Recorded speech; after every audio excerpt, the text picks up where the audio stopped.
Ryan come up with first next one.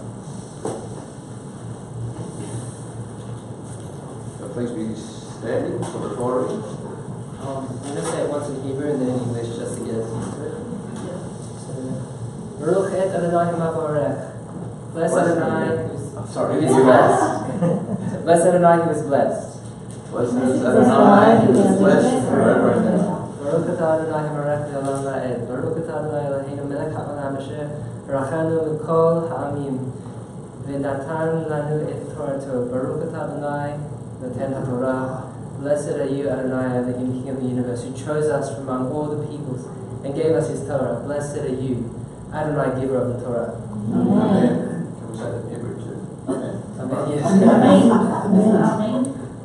Amen. Okay, so Chayei Sarah is Genesis 23:1. Sarah's lifetime, the span of Sarah's life, came to 127 years. Sarah died in Kiryat Arba, now Hebron, in the land of Canaan. And Abraham proceeded to mourn for Sarah and to bewail her.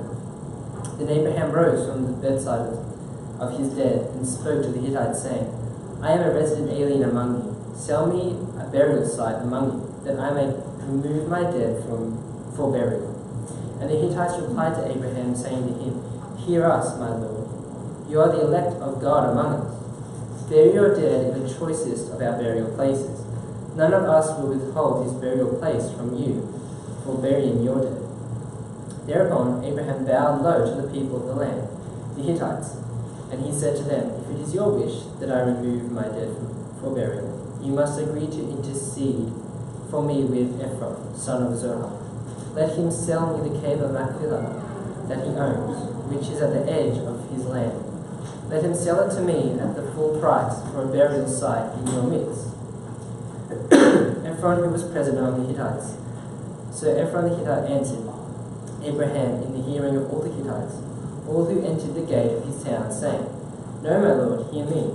I give you the field that I give you the cave that is in it. And I give you the cave that is in it. I give it to you in the presence of my people. Bury your dead. Then Abraham bowed low before the people of the land and spoke to Ephron in the hearing of the people of the land, saying, If only you would hear me out. Let me pay the price of the land. Accept it from me, that I may bury my dead there. And Ephron replied to Abraham, saying to him, My lord, do hear me. A piece of land worth 400 shekels of silver. What is it between me and you, or you and me? Go and bury your dead. Abraham accepted Ephron's terms. Abraham paid out Ephron the money that he had named in the hearing of the Hittites, 400 shekels of silver at the going merchant's rate. So Ephron's land in Machpelah near Mamre, the field with its cave and all the trees, anywhere within the confines of that field passed to Abraham as his possession in the presence of the Hittites, of all who entered the gate of his town. Then Abraham buried his wife Sarah in the cave of the field of Machpelah, facing Mamre, now Hebron, in the land of Canaan. Thus the field with its cave passed from the Hittites to Abraham as a burial site. Genesis 25, right? Abraham took another wife, whose name was Keturah. She bore him Zimran, Jokshan, Medan, Midian, Ishbach, and Shua. Joshkan begot Sheba and Dedan. The descendants of Dedan were Ashurim, the Letushim, and the Leumim. The descendants of Medan were Ephath, Epher, Enoch, Abida, Eldah. All these were descendants of Keturah. Abraham wheeled. Not quite so. let me say it. Abraham willed all that he owned to Isaac.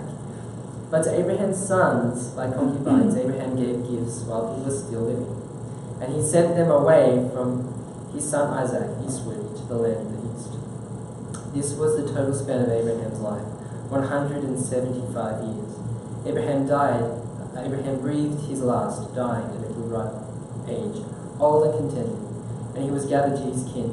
His son Isaac and Ishmael buried him in the cave of Machpelah, in the field of Ephron, son of Zohar the Hittite, facing Mamre, the field that Abraham had bought from the Hittites. There Abraham was buried, and Sarah his wife.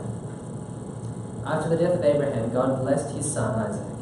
And as Isaac settled near Be'er Eliyahu, this is the line of Ishmael, Abraham's son, whom Hagar the Egyptian, Sarah's slave, bore to Abraham. These are the names of the sons of Ishmael, their names in the order of their birth. Nebaioth, the firstborn of Ishmael, Kedar, Abdil, Mibsam, Nishma, Ima, Asa, Hadad, Tema, Jutar, Nafshish, and Kedma. These are the sons of Ishmael, and these are their names by their villages and by their encampments.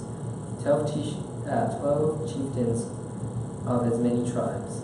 These were the years of the life of Ishmael, 137 years. Then he breathed his last and died, and was gathered to his kin. They dwelt from Havilah by Shur, which is close to Egypt, all the way to Ashur. They camped alongside all their kingdom. Baruch atah Adonai Eloheinu melech haolam asher natanu Torah emet v'chai olam natan v'chatenu. Baruch atah Adonai noten haTorah. Blessed are you, Lord our God, our Elohim, King of the universe, who gave us the Torah of truth and implanted eternal life within us. Blessed are you, Adonai, giver of the Torah, B'Shem Yeshua HaMashiach. Amen. Amen. Aren't you glad Ryan got that reading? Or Antonio? Oh, thanks.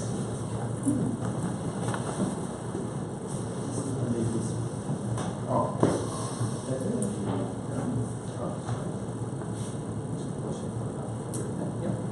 Blessed are you, Adonai, our Elohim, King of the universe, who chose good prophets and was pleased with their words which were spoken in truth. Blessed are you, Adonai, who chooses the Torah and Moses, his servant, and Israel, his people, and the prophets of truth and righteousness. Amen. So we're reading 1:31. King David was now old, advanced in years, and though they covered him with bedclothes, he never felt warm.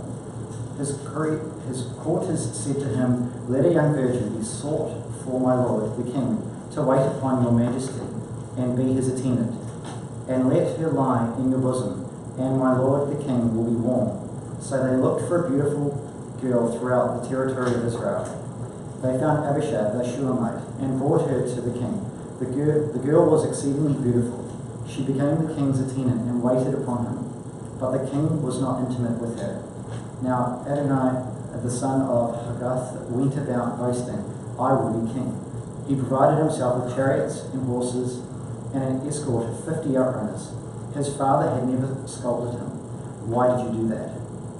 He was the one born after Absalom, and like him was very handsome indeed. He conferred with Joab the son of Zeruiah and with the priest Abiathar, and they supported Adonai. But the priest Zadok and Benadad, son of Jehoiada, and the prophet Nathan, Shimei, and Rehab, and David's own fighting men did not side with Adonai. Adonai made a sacrificial feast of sheep, oxen, and fatlings at the Zoletha stone, which is near Enrogel, and invited all his brothers, princes, and all the king's courtiers of the tribe of Yehuda. But he did not invite the prophet Nathan, or Benaiah, or the fighting men, or his brother Solomon. Then Nathan said to Bathsheba, Solomon's mother, "You must have heard that Adoniah, the son of Haggith, has assumed the kingship without the knowledge of your lord David. Now take my advice, so that you may save your life and the life of your son Solomon. Go immediately to King David and say to him, Did not you, O Lord King, swear to your maidservant, your son Solomon shall succeed me as king, and he shall sit upon my throne? Then why has Adoniah become king, while you are still here talking with the king? I will come in after you and confirm your words." So Bathsheba went to the king in his chamber. The king was very old, and Abishag the Shulamite was waiting on the king. Bathsheba bowed low in homage to the king. And the king asked, "What troubles you?" She answered him, "My lord, you yourself swore to your maidservant, by the Lord your God, your son Solomon shall succeed me as king, and he shall sit upon my throne. Yet now Adonai has become king, and you, my lord the king, know nothing about it. He has prepared a sacrificial feast of a great many oxen, fatlings, and sheep, and he has invited all the king's sons, and Abiathar the priest, and Joab the commander of the army, but he has not invited your servant Solomon. And so the eyes of all Israel are upon you, O Lord King, to tell them who shall succeed my lord the king on the throne. Otherwise, when my lord the king lies down with his fathers, my son Solomon and I will be regarded as traitors." She was still talking to the king when the prophet Nathan arrived. They announced to the king, "The prophet Nathan is here." And he entered the king's presence, bowing low to the king with his face to the ground. Nathan said, "O Lord King, you must have said, Adonai shall succeed me as the king, and prepared a sacrificial feast with a great many oxen, fatlings, and sheep. He invited all the king's sons and the army officers and Abiathar the priest. At this very moment they are eating and drinking with him, and they are shouting, 'Long live King Adonai!' But he did not invite me, your servant, or the priest Zadok, or Benani, son of Jehoiada, the son of your servant Solomon. Can this decision have come from my lord the king, without your telling your servant who is to succeed to the throne of my lord the king?" King David's response was, "Summon Bathsheba." She entered the king's presence and stood before the king. And the king took an oath, saying, "As the Lord lives, who has rescued me from every trouble, the oath I swore to you by the Lord, the God of Israel, that your son Solomon shall succeed me as king, and that he should sit upon my throne in my stead, and I will fulfill this very day." Bathsheba bowed low in homage to the king with her face to the ground, and she said, "May the Lord King David live forever." Blessed are you, Adonai, our Elohim, King of the universe, Rock of the worlds, righteous in all generations, the Almighty, the faithful one, who says and does, who speaks and fulfills, for all his words are true and righteous. For the Torah, for the worship, for the prophets, and for the Sabbath day, you give us, Adonai, our Elohim, for rest. You honor for everything, Adonai, our Elohim. We thank you and bless your name from all living forever and ever. Blessed are you, Adonai, for the holiness of Shabbat. Hashem Yeshua HaMashiach. Amen. Get a few tough names there as well. I'm going to see if you're going to have some tough names.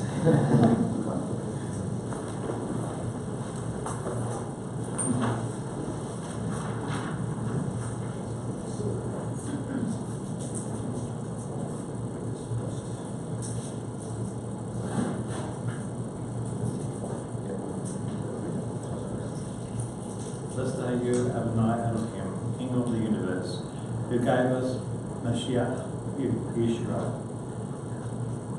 and the commandments and the renewal covenant. Blessed are you, Yeshua, giver of the renewed covenant. Amen.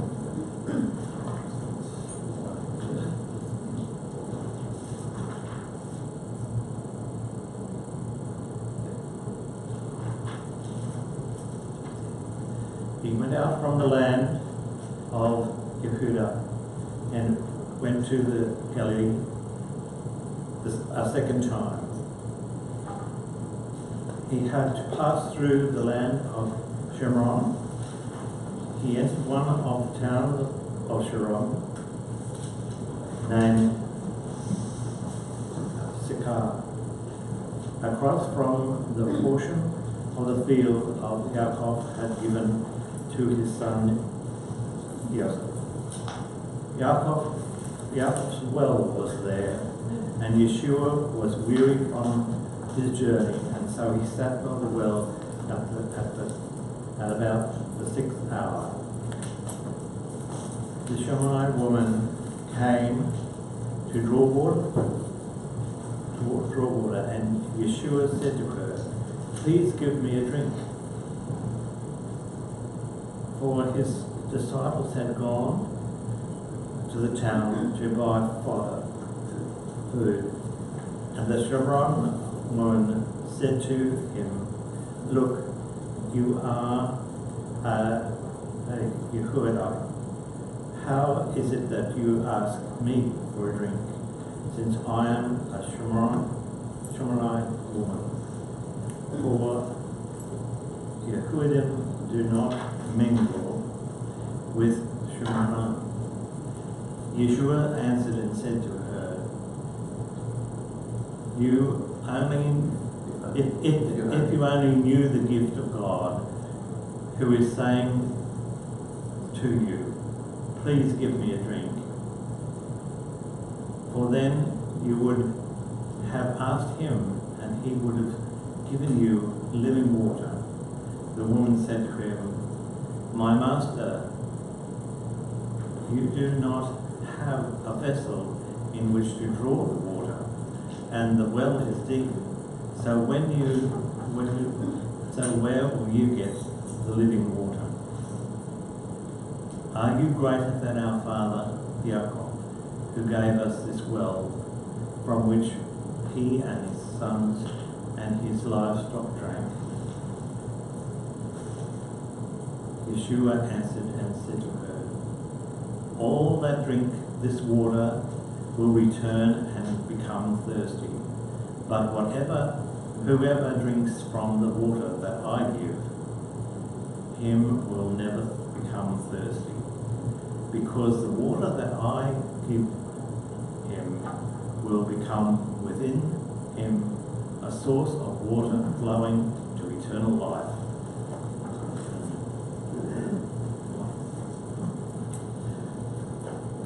Blessed are you, Adonai, our Elohim, King of the universe, who gave us the word of truth and planted everlasting life in our midst. Blessed are you, Adonai, Yeshua, HaMashiach, giver of the renewed covenant. B'Shem Yehuda, Yeshua, HaMashiach. Amen.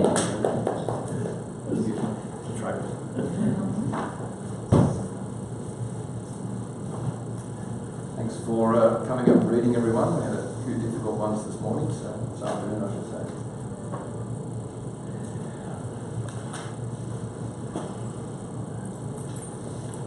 Welcome to our visitors.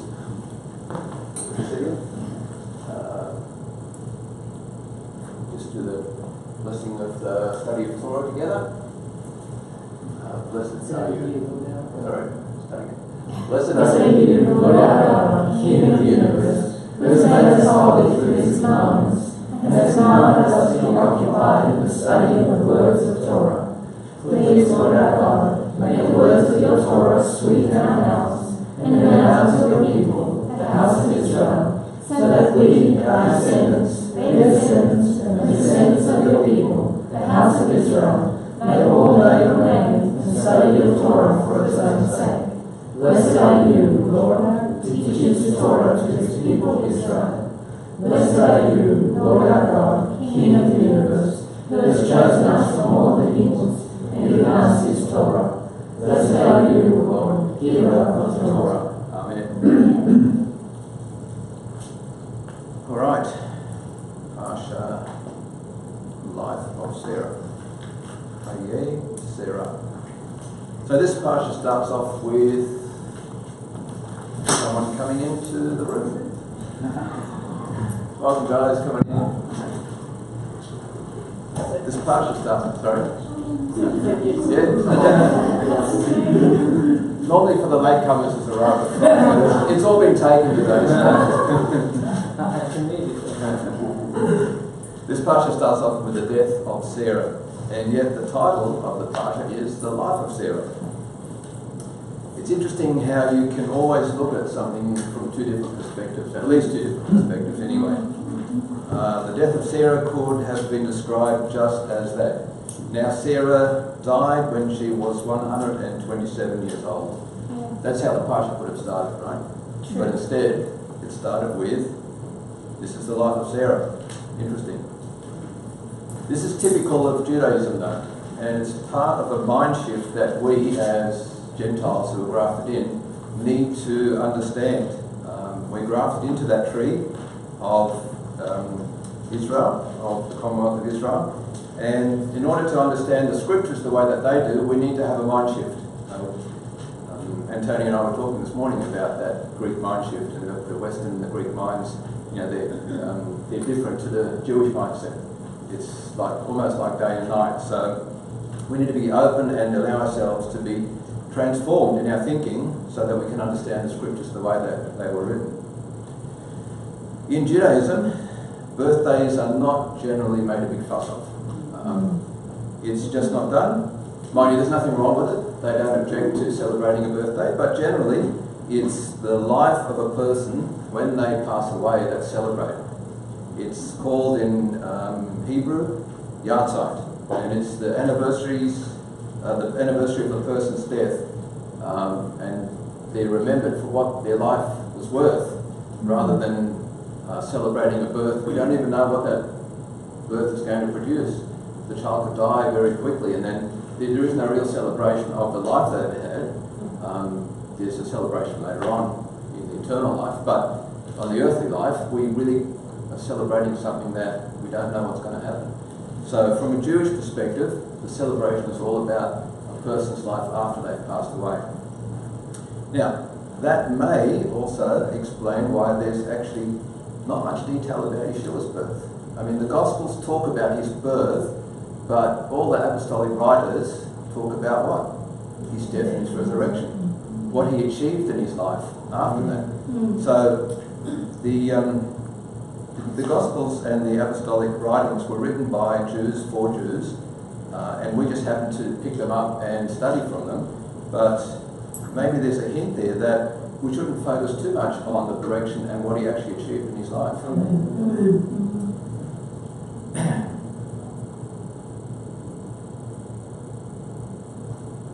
The Torah mentions the life of Sarah twice, if you recall, and the sages said, do you want me to read that again? Yeah? Someone got that? What is it? Sarah's lifetime. Sarah's life? Yeah, just the beginning of the Parsha. Yeah, 23 verse 1. Mm-hmm. Sarah's lifetime was 100 years, 25 years and 7 years. The years of Sarah's life. Right. So The years that's of the way Sarah's it's life, written the years of Sarah's life are mentioned twice there, and the sages of blessed memory say this about the poetic epitaph, that it has a deeper meaning. According to the Midrash Rabbah on Bereshit, the wording here indicates that Sarah was 20 years old, that when Sarah was 20 years old, she was as innocent as a 7-year-old. And when Sarah was 100 years old, she was as beautiful as a 20-year-old. Interesting. Now, I don't know if that's true, okay, that's what the Midrash says, but we know that Sarah was a beautiful woman, because twice a king and a pharaoh wanted to take her into his harem, or their harem. So there must have been something about Sarah's look that wasn't altogether too bad. So maybe Rashi's onto something. But he also makes this interesting comment about the unseemingly extra and unnecessary repeat of Sarah's life. He says, the word years is repeated and without a number to indicate that all her years were equally good. We know that from reading the Torah that Sarah had many challenges in her life. So it was difficult, for me anyway, to sort of see how Sarah's life could be considered equally good.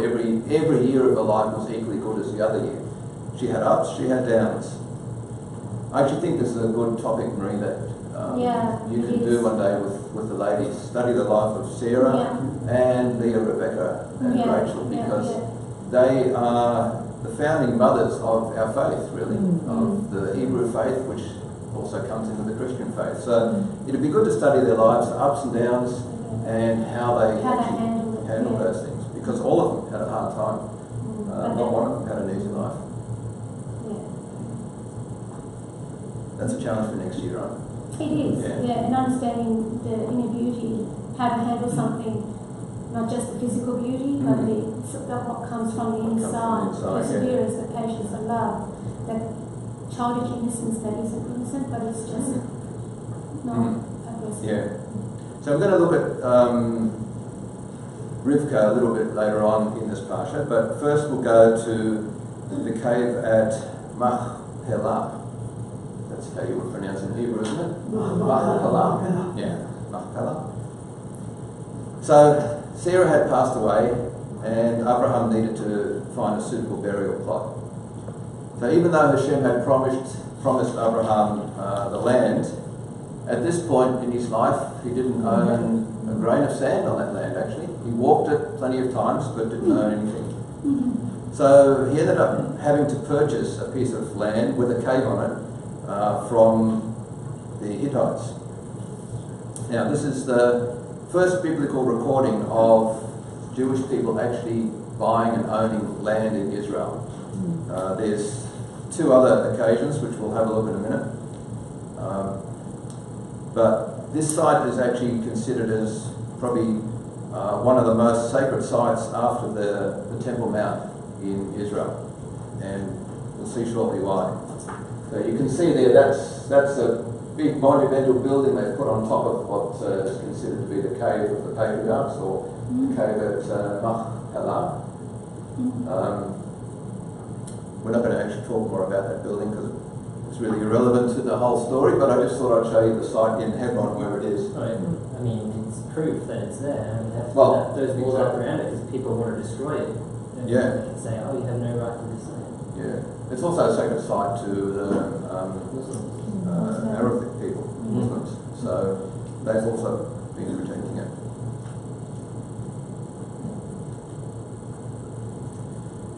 The other two properties are the Temple Mount, obviously, that was bought, and also a section of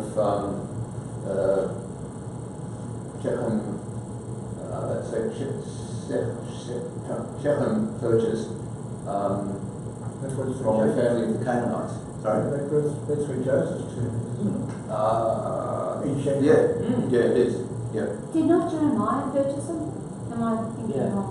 He purchased land as well. Yeah. He got Yeah. his cousin to purchase land. Yeah, And that was Judas was first land purchased for Judas. Yeah, that's right. Valid, But this is after they entered the land and basically overtook it from the Canaanites. But I'm just thinking, so is the one in Samuel, isn't it? Yeah, okay. So maybe there's more than three sites, but these are the three sacred sites anyway. So the purchase of the cave at Machpelah is quite an important event in the foundations of the land of Israel, and we'll sort of touch on that again right at the end of the Parsha study. But there are some other reasons why this bit of land and why this cave is considered to be important, not just because it's the first block of land bought by the Jewish people. The rabbis believe that Abraham chose the cave as a burial plot for Sarah and for future generations because he identified the field as containing a cave that was a portal to the Garden of Eden. Rashi tells us this as well from the following.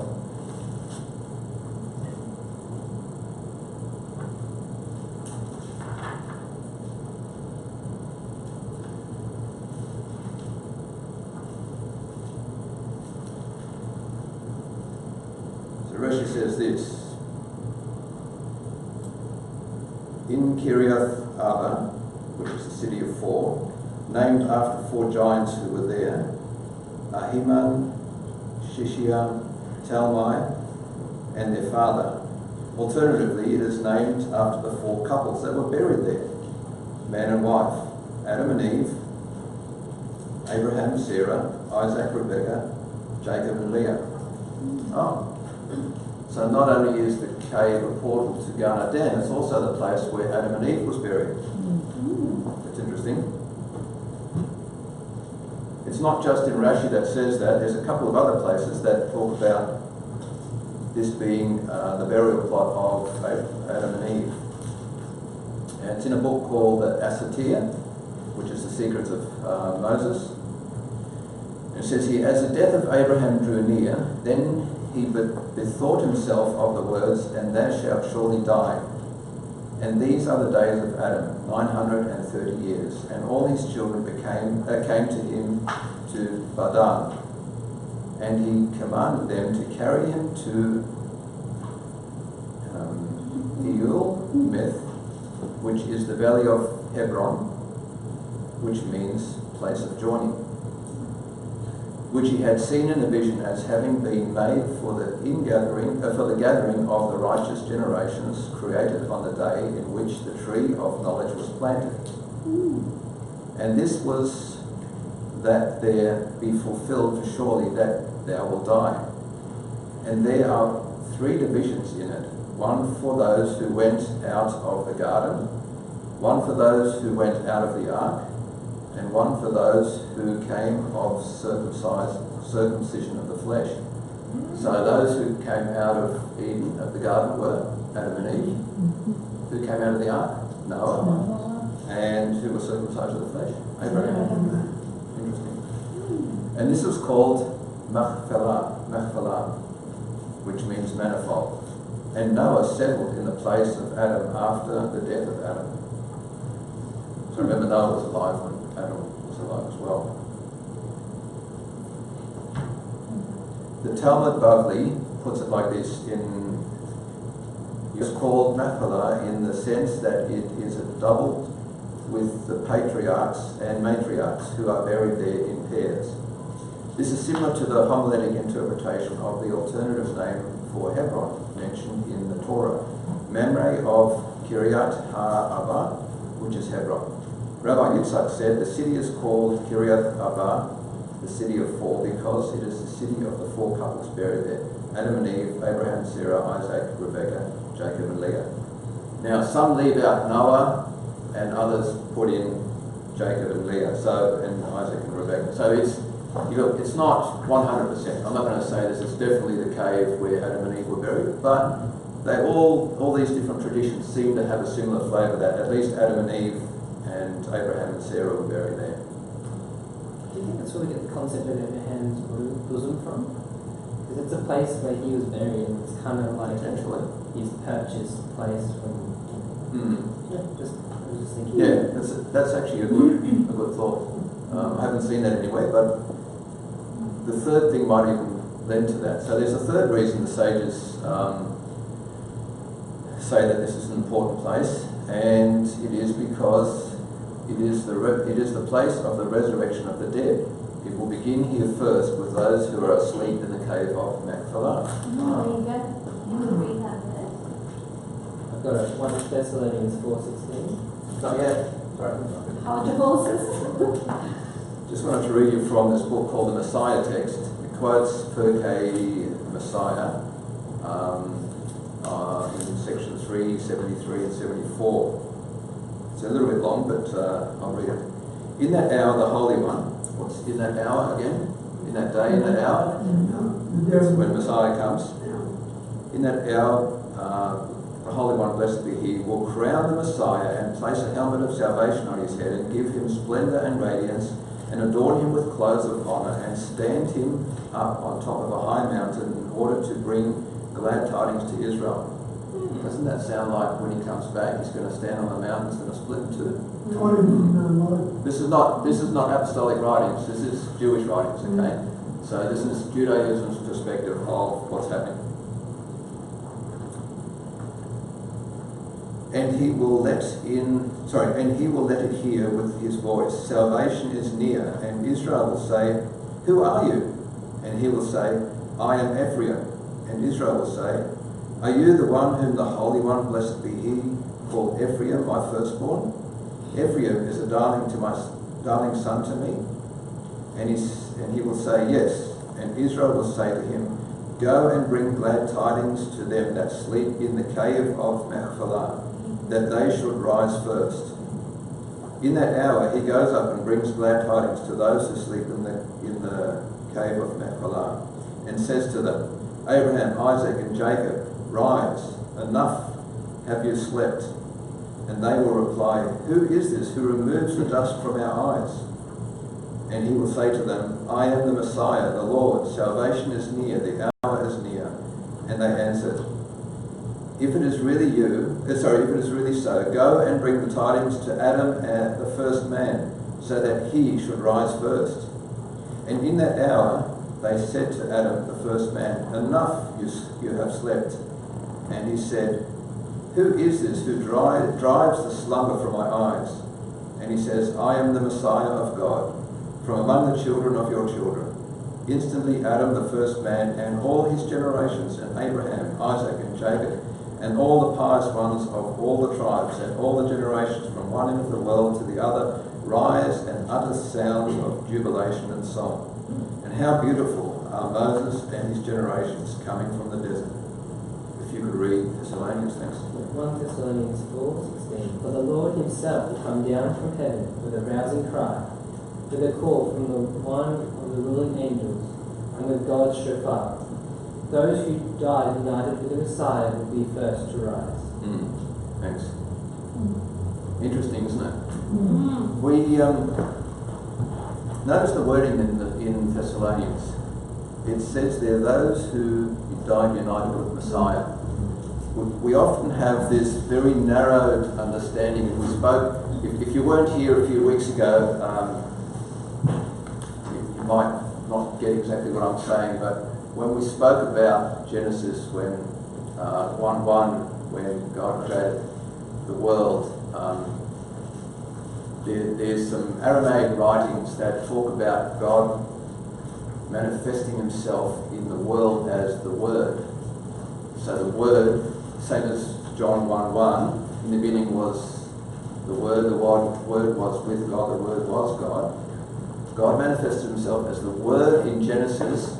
He had to come from an infinite being to a finite state where he had to compress him. He had to shrink himself down to a state where he could exist in a finite system because he's an infinite God.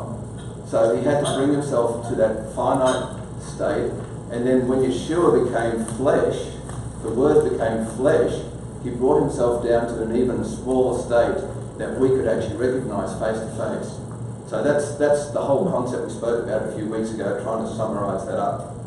Now, we often narrow that down to only faith in Yeshua, but it's actually faith in Messiah, which is the next step back. Faith in Messiah that brings salvation. So when we talk about, well, how did people before Yeshua died get saved? Well, they had faith in Messiah, they had faith in God, and that is their salvation. So for those of you who are new here and that haven't quite understood all of this, this might be a strange concept to you. So it's going to take a bit of, talking about chewing the fat and asking some of us questions and maybe 3 years of study to get there, because Not necessarily. some of us has taken this long to get to that understanding of that concept. But yeah, so what I'm trying to say though is that faith in Messiah, in God, his Messiah, is the salvation, just as it said in Thessalonians. So we see that all of those people, back from Adam, Abraham, all of those that rose from the dead, they were all united in Messiah. We call them Christ in the church, but Christ is just Messiah, it's the same concept, the same entity, the same person.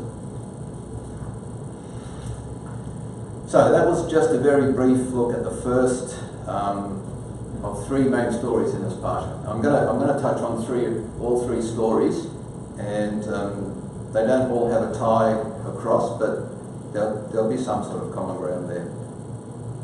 The first part was obviously Sarah's death and burial. There's obviously much more we can talk about, but we'll move on to the second part, which is about Rebecca. The second story tells us of how Abraham's servant Eliezer searched for a wife for Isaac. That he must find a woman who lived by the same sense of values as Abraham and his household. So when he asked Rivkah for some water, she not only gave water to him, but also gave the water to the camels until they had their fill. this is exactly what Eliezer had prayed to Hashem for. But when he asked Rivka for water, he didn't go that far. He just asked her for water, but he prayed to Hashem that whoever this person was going to be, the future wife for Yitzhak, would actually go above and beyond that. Eliezer had learned to appreciate from Abraham the profound significance of helping others, and so this formed the basis of his prayer, that he, when he asked for something, that the person that would give him that would go well and beyond that, which is the life that Abraham led. And this is exactly what Rivka did. Sorry. I was just going to say, it's so fundamental because that is the very foundation of our faith in a way. That loving kindness that goes beyond. Yeah, that's true. Just seeing if you're looking at my notes there again. Chime in any time though, you're welcome. She displayed what's called hesed, which is more aptly or accurately known as loving kindness in our terminology. But it's more than just doing acts of kindness. It's the manifestation of one's belief in Hashem. So when Rivka showed Eliezer hesed by bringing him and his camels water, he knew that he had found a partner for Yitzhak, because she actually had faith in Hashem by showing that she had hesed, that loving kindness that went well and beyond just what she was asked for. Doing hesed is an act of emulating Hashem. We spoke last week about how visiting the sick was a way of emulating Hashem, because when Hashem came to visit Abraham, it was on the third day of his circumcision. He wasn't feeling too well, and so he visited him, he visited the sick. And so for us, if we want to emulate Hashem, visiting the sick is one of the things we should do. But also, going above and beyond what we're asked to do should be something that we should do. Now, our Rabbi, Yeshua, calls for the very same thing in us. He asks us to employ his seed in doing his seed, actually. In Matthew 6, 1-4. Has anybody got that? Yes, I have. Be careful not to parade your acts of tzedakah in front of people in order to be seen by them. If you do, you have no reward from your Father in heaven. So when you do tzedakah, don't announce it with trumpets to win people's praise, like the hypocrites in the synagogues and on the streets. Yes, I tell you, they have their reward already. But you, when you do tzedakah, don't even let your left hand know what your right hand is doing. Then your tzedakah will be in secret, and your Father, who sees what you do in secret, will reward you. Thanks. So doing the tzedakah is an act of the seed, doing something good. But Yeshua is asking us to go over and beyond that by actually not even advertising that we're doing it. So don't even let your right hand know what your left hand is doing. And that those exaggerations. Yeah. As if, you know. I love those exaggerations. But when you do something and tell everybody, hey, look what I've done, you've got your reward. Yeah. People pat on the back, right, well done. But that's not your reward from your Father in heaven, that's the reward from your fellow man. And look, we spoke about this, we studied this topic at our yeshiva study on Monday night, and we said, as an organisation, Derek HaMashiach has to declare what we are supporting in terms of our tzedakah, because we're an incorporated association, so we have to do an annual return. We have to, be accountable with our finances. Even to the people in the fellowship, we have to be accountable to what do we do with the finances that people sow. So there is, I suppose, a due diligence, a responsibility that we have. However, you can do your acts of tzedakah any way that you want without having to tell anybody. You can put anonymously into the offering, and then we use that. So no one will know it comes from you. So you've done your act of righteousness, your act of tzedakah, and you haven't told anybody, and then we use those finances to support other people that are on the list of overseas or locally, whatever. So I'm not saying you have to do that, right? I'm not pushing for money here, there's not a money push. All I'm saying is that you have an opportunity to actually do Gimilut Hasadim, which is an act of doing something in secret, doing tzedakah in secret. Gimilut Hasadim is a concept that needs much more explanation, but I'll just try and explain it here. It's doing something to those, or doing something good to those, tzedakah or charity or something like that, that do not deserve it, and receiving a reward from your Father in heaven, the one who sees you doing the reward, and we receive something from him, we who also do not deserve anything from our Father, because, you know, in our flesh, in our own beings, we are not worthy, we're not righteous. Through Messiah we are, but through doing the righteous acts in secret, it tells us, what does it say? Then your tzedakah will be in secret, and your Father, who sees what you do in secret, will reward you. So the concept is not so that we can do a reward, get a reward, but when we do tzedakah in secret, when we do that Gimilut Hasadim, then we will receive a reward from him, something we don't deserve. And what's that? Eternal life. We receive eternal life from the Father. It's interesting that it said when we do it in secret, and then he rewards us openly. Yeah, exactly. Totally the other side of the coin. Yep. Unashamedly he says, here you are. Very good. So, as Marisa already said, Gimilut Hasadim, doing acts of loving kindness, is at the centre of our Messianic walk. Yeshua refers to it all the time throughout the scriptures. In fact, it's in the prayer that we do, the Avinu prayer, which comes at the end of the Amidah prayer that's done 3 times a day, where we say, Father, forgive us as we have forgiven those who have done us wrong. Most of the time, the people that have done us wrong do not deserve to be forgiven. Sometimes they apologise, so they deserve forgiveness, but a lot of the time they don't. So we're actually giving them something that they don't deserve, so our Father can also forgive us, which is what we don't deserve, right? And all through Yeshua. We actually notice a similar concept here in this Parsha reading to that what Yeshua was talking about in Matthew chapter 6. Rabbi Samson Raphael Hirsch points out that Rivka did not immediately say that she would also draw water for the camels. She waited until Eliezer finished drinking. Had she mentioned all of her intentions immediately, she would have been conceited. She would have been a conceited gossip who likes to make a big talk about her good deeds. This would have shown a lack of Abraham's trait of saying little and doing much. When 3 strangers appeared to Abraham, he said to them that he would fetch a morsel of bread, but in practice he fetched meat and cakes for the good guests. We should follow the example of Abraham and Rivka, not to needlessly boast about our plans to do good deeds. That's a very similar concept that the rabbis are talking about to what Yeshua talked about. If you're going to do something, don't boast about it, just do it. Just quietly go about doing your work.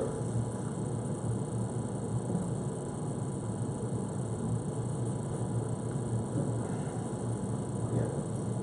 So, another lesson we see here on prayer. Bereshit 24:45 is just a very quick one, I can read that. And even before I had finished speaking to my heart, there came Rivka. That was what Eliezer said when he was reporting back to the family after they had invited him for dinner. In Judaism, there are many forms of prayer. The Amidah that we just spoke about is typically done silently, or just quiet enough so you can hear it, but not other people around you. And then other times we say it loudly when we say it together with the Hazan. So, you know, you say it quietly, you say it loudly. There's times where we sing, there's times where we chant. There's all types of different ways of doing prayer. But we see here that Eliezer prayed to his heart. Or Chaim, who's another Bible commentator, comments on this, and he says that this prayer was not said audibly so that any women that were around could hear it and then try and fulfill the condition of the prayer just because they heard the prayer. Only Hashem hears and knows the prayers of our hearts. And so it was really only Him that could have answered that prayer through someone else. But this suggests that there are times when it is okay for us even to pray quietly or under our breath or to our heart, especially when there's circumstances going around us, and if we actually open our mouth, it put us in danger or it will give something away or whatever. So there's times where we can pray in our heart as well. You know, we often always say, oh, you have to declare your prayers because it's the spoken word, but Hashem hears the heart as well. So we can't be so limited to think that God only hears one type of prayer. He hears everything. In fact, when Yeshua says pray in secret, go inside your chamber, I mean, it has many references in this, but it could just also mean go inside yourself. Yeah. It refers to the letter base refers to an inner person. Yeah. It's true. Yeah. To your heart. I've heard it said by a rabbi that it's secret in the chamber is entering underneath the talent, which represents behind the curtain, the Holy of Holies. Yeah. Only the Father can hear what you are saying. Yeah, that as well. There's a few different layers. It's true. That's So over the next few weeks, those who join us for Shahari prayer in the morning, we're just going to do some snippets, like 10 or 15-minute snippets, tutorials about prayer, so that when we do our Shahari prayer together, when we do our own prayer time at home, we'll actually have some tools to draw us closer to Hashem. This morning we talked about the meaning of some of the Hebrew words for prayer, and we talked about the talit, what that actually means when we put the talit on. It's an elevation, and Ryan spoke about emptying our heart so that Hashem can fill our heart. So all those sort of concepts when we enter prayer. We only started corporate prayer late last year, so as a community, we're still early in this journey. You know, we're just touching on it, and we're going to grow over the next couple of years. So stay tuned. There's no hurry. No. We want to get it right. We want to get it right. We want to do it so that it's not just something we do, but we do it with purpose. Yeah, the intention. And that's why we need a purpose. Would you say that in Genesis, Elijah is a typology of the Hua HaKodesh? Sorry? It's a typology of the Hua HaKodesh. Right, okay. He's asking. Did I say that? I'm No, sorry. I'm saying, you say that when you read Genesis 24, verse 2, is that it's the typology of the Comforter, the Hua HaKodesh. 24 verse 2. So what's 24 verse 2 say? Before you mentioned, when you spoke about Elasa, with an E-L-I-E-Z-E-R, is that the Elisa you were just speaking Yeah. Yeah. He was the messenger, wasn't he? That this is the messenger. He's like a messenger. I wouldn't necessarily say comforter. I'd say an apostle with good news, Yeah. perhaps, or one sent out. Or an angel. You know. Yeah, I'm just saying Yeah. typology. Yeah, representative. Yeah. Representative. Sure. Rav Shapiro, he was saying that it's typology of Messiah. Enoch, the word servant. Right. He meant to do the Master's will. Yes. Yeah, that's good. Yeah, Abraham representing God. Yeah. Eliezer, the Messiah, and the bride Yeah, is the bride. Rivka. Yeah. Beautiful. Very good. There's so many pictures there. We could spend another month just talking about this part. Yeah, and there's a little thing with the camels, and it says he has every good thing in his hand. Right. And the root word for camel is gamal, which is the same for gamal chasadim. So he has loving kindness with him. Wow. Yeah. And he makes So it's Very good picture. Well of knowledge. Yes. So good. The third and final story in this Parsha describes the end of Abraham's life and his death. He remarried after Sarah's death and had 6 more children. What was it? He was wailing about this. his inheritance got small, and he becomes a child. And then finally he died peacefully at the age of 175. When Abraham passed away, the Torah tells us in Bereshit 25:8 that Abraham was an old man full of years. The Amplified puts it slightly differently. He says, he died at a good, ample, full age, an old man, satisfied and satiated. Satiated. Abraham had been promised that he would become the father of many nations and that he would inherit the land. But did he live to see those promises? No. So how could one say that he was satisfied, that he was full at the end of his life when he didn't actually see any of the promises come to pass? Well, one, okay, he had a son. But then he's only kids. Is that why he was called the father of faith? Like he knew. Maybe. by I was going to faith. say he was a prophet, so he didn't physically, but did he see? I think he Of course. saw. I mean, there's plenty of reasons. So I'm just going to look at one today. So in Bereshit 24:1, we also read that Adonai had blessed Abraham in everything. So while there were some blessings along the way, it is a stretch to say that he was blessed in everything, right? 7 times God promised him the land of Canaan.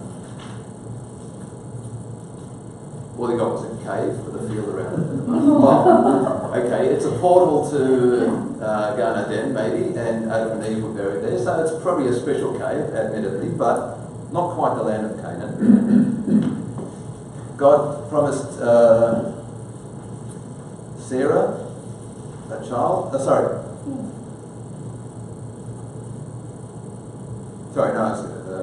The part about Sarah is that when she died, there was nothing. He owned nothing of the land, so he had to buy it. How could the Torah say that Abraham was blessed in everything?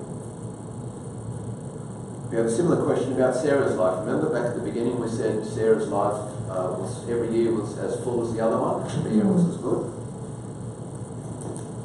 How could we say that?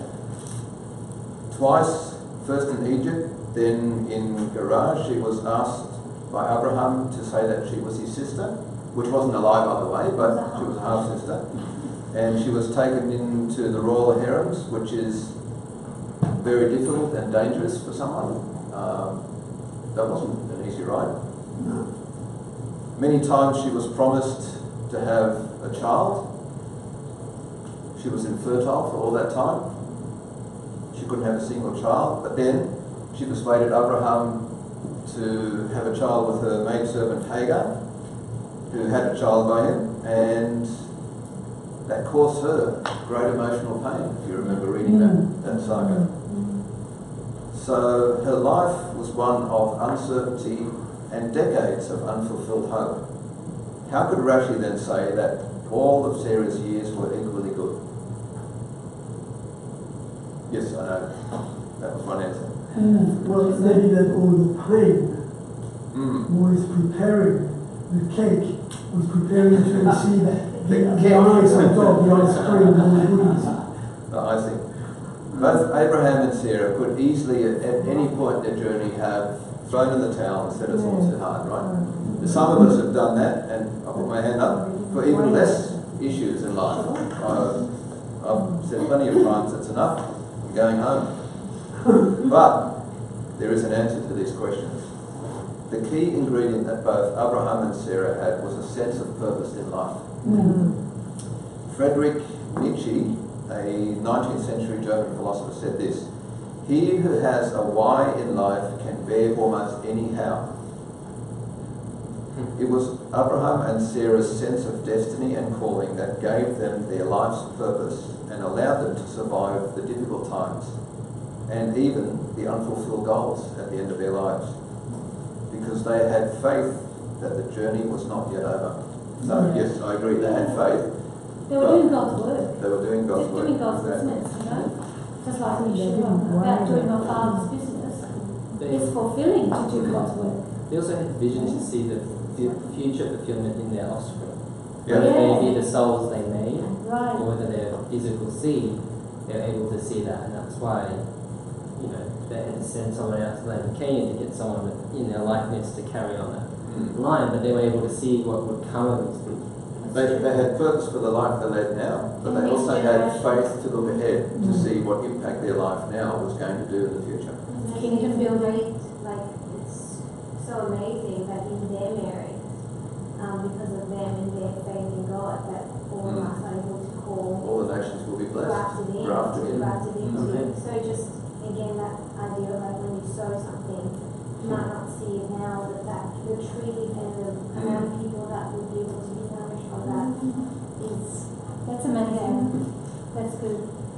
My Bible's got a note here which might throw a bit of a light on that.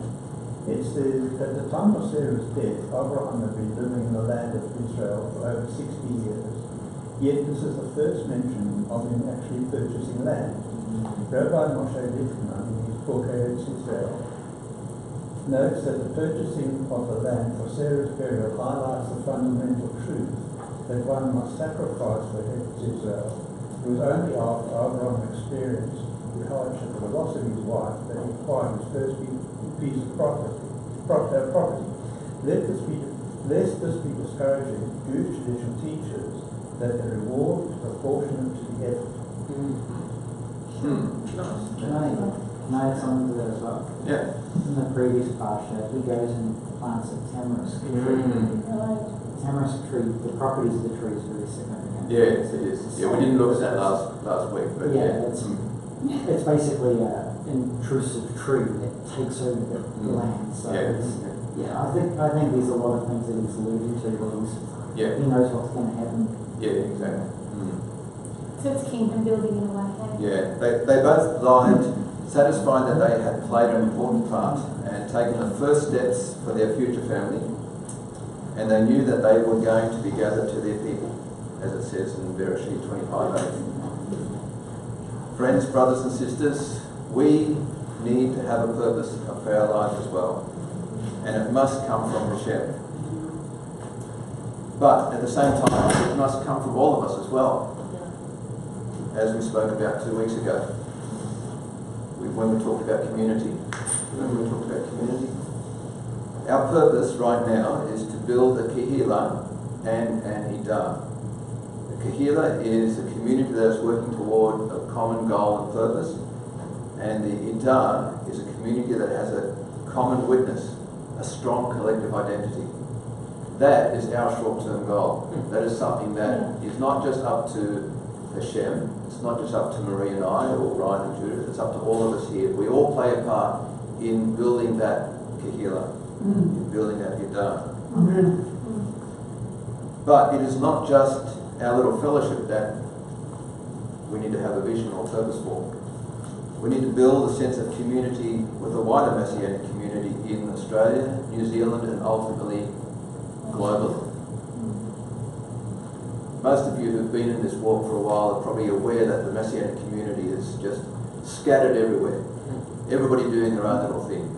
And I'm not saying they should all come under one umbrella, okay? I'm not saying world dominion by one group, but I'm saying world unity, working towards the same goal and purpose. One heart, one accord. One heart, one accord, yeah. We are not alone in this walk. Now, our long-term goal is to do tikkun, rectification, so that we can hasten the return of Messiah and partake in the Messianic kingdom. That is the future goal that Abraham and Sarah had, the future thing that kept them going. It's what keeps us going, to see the return of Messiah and to partake in that Messianic kingdom. I have to be honest, it's only since I've realised what the Messianic kingdom truly is all about that my own spiritual purpose has been renewed. Prior to that, I was starting to go stale. My soul was starting to just drift, and I just lost the purpose of what Christianity was about. But as soon as I realised the Messianic kingdom is a real earthly kingdom that's actually going to be manifest here on earth under his ruleship, and that we play a part in actually establishing that kingdom by our doing tikkun, by our doing mitzvahs and all that, my spiritual purpose reignited. So I tell you, we need to share this with others. We need to share that that life, that renewal that we've received with others as well. So I just want to conclude with a summary of Abraham and Sarah's approach to life. By the Alter Rebbe, while both shared a common purpose and similar challenges, they did handle those challenges quite differently at times. And the Alter Rebbe's summary of this Parsha is an interesting one, and it sort of goes along the same themes of what we just talked about. Sarah means the life of Sarah, an inappropriate name, it would appear, for a Parsha, which chronicles events following the passing of Sarah. How does this name reflect the theme of the Parsha? Our sages teach that Sarah passed away when she heard that her son had almost been slaughtered at the Akedah, this is according to Rashi. Why is it that Sarah could not withstand the notion of the Akedah, whereas Abraham was able to cope with it? This point reflects the difference in disposition between Abraham and Sarah. Abraham was willing to slaughter his son, and he carried out the process with joy, since he knew that he was following God's will. He was content with a spirituality which requires a person to negate the world and escape from normal existence. Sarah, on the other hand, could not cope with this idea, since her focus was to serve God within the world. As far as Sarah was concerned, Yitzhak's soul needed to stay in his body so that he could make the world a better, holier place. Thus, Sarah's purpose in life was almost aptly expressed by the events in this Parsha, when two fundamental elements of the Jewish nation became established in the world for the first time. The first people, Yitzhak, the first person born a Jew, marries Rivka, who matches his ethical and spiritual caliber. A woman who is an appropriate replacement for Sarah as a mother of Israel. And secondly, the Jewish land. In our Parsha, we read how Abraham purchases the first plot of land of Israel, which was now openly and indisputably under Jewish ownership. This was the first expression of the world of the Jewish right for the land of Israel. So, even though our Parsha describes events after Sarah's passing, it is nevertheless called the life of Sarah, for in it we read how Sarah's true purpose in life begins to be fulfilled. The beginning of the Jewish nation and their land here in the physical world. I love that. I love the fact that she was prophetic. She could see in her child his future and how he would intermingle in life on earth, which is, if you're talking about male-female giftings, and I know that there is a cross-pollination, but it is not uncommon for women to have that impetus really deep inside to be able to foresee prophetically into a child's life, their child. And the difference between men and women and how she brought that son into this world is a different tie, soul tie there to Abraham. Yes. Abraham was quite happy to stick a dagger through him, knowing that God would resurrect him. Just an observation. This is the only Parsha dedicated to a woman. Okay. All the others are to men. Is that right? Yeah, Parsha. I mean, there's others in the Bible, but in the Torah, it starts with her name and her mother. Yeah, very good. And I've got a question for you. Just recently I heard Mark Phillips say that's Pastor Mark Phillips, say that Abraham took his brother's wife. Now, there were three sons, Nahor, Haran, and Abraham. And we know that Haran died. Do you have any idea that Sarah was Haran's wife to begin with? I haven't read that, but really interesting. It is. I mean, the reason she's a half sister is because she's from another mother, right? So the same father, but different mother. Same father, yes. Yeah. So she's a half sister, but also possibly a wife of his brother Haran which was not uncommon, by the way, especially the firstborn to take. Also interesting that Haran bore Lot. So obviously Sarah wasn't Lot's mother, but Haran must have had a few wives. She must have had a few then, Interesting. That's worth looking up in the Jewish writings, And can I ask another question? I know I'm taking a lot of time. Chapter 24, verse 53. it says, when they were taking Rivka away, the servant brought out objects of silver and gold and garments and gave them to Rivka. He gave presents to her brother and her mother. No mention of the father, right? No mention of the father. Now I'm wondering, is the father dead or was he just nothing? I suspect the father had passed away. Just reading how the family structure was, because it was the brother that was doing all the communicating and abiding into the house. So he's taken up the role of the father in the household. I read somewhere that he had a stroke and died Right. because he's mentioned at the very beginning. Right, okay. Yeah, and then immediately afterwards he's not even there anymore. Nice, totally relevant. That sounds like a good Jewish concept. Right, we're going to have a coffee. It's only the significance, the mothers, have handed down their identity, their Jewish things, they've got a Jewish mother. Yeah, that's true.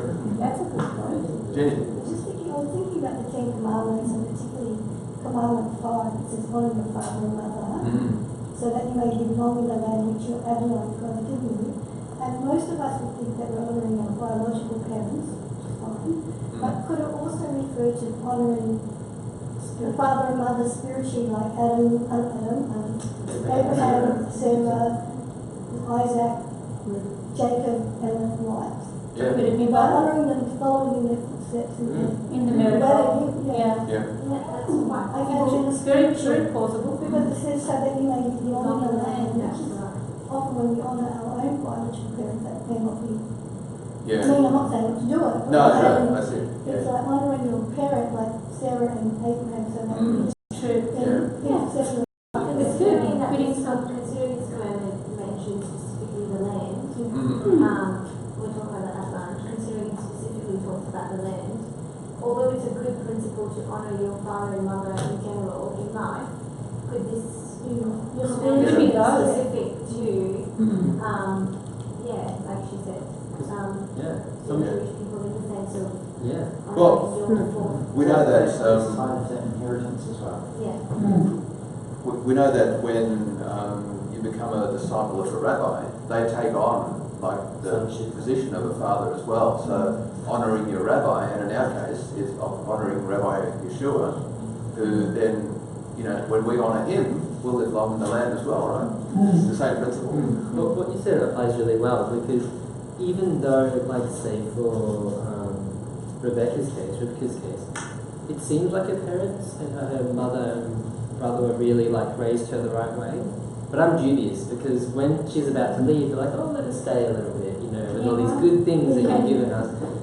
So by honouring this new father and mother of faith, she lived on in the land. Because some people get the rough end of the stick and their parents teach them only dishonour. So that's a cool concept. I read another commentary as well, because I read that perspective.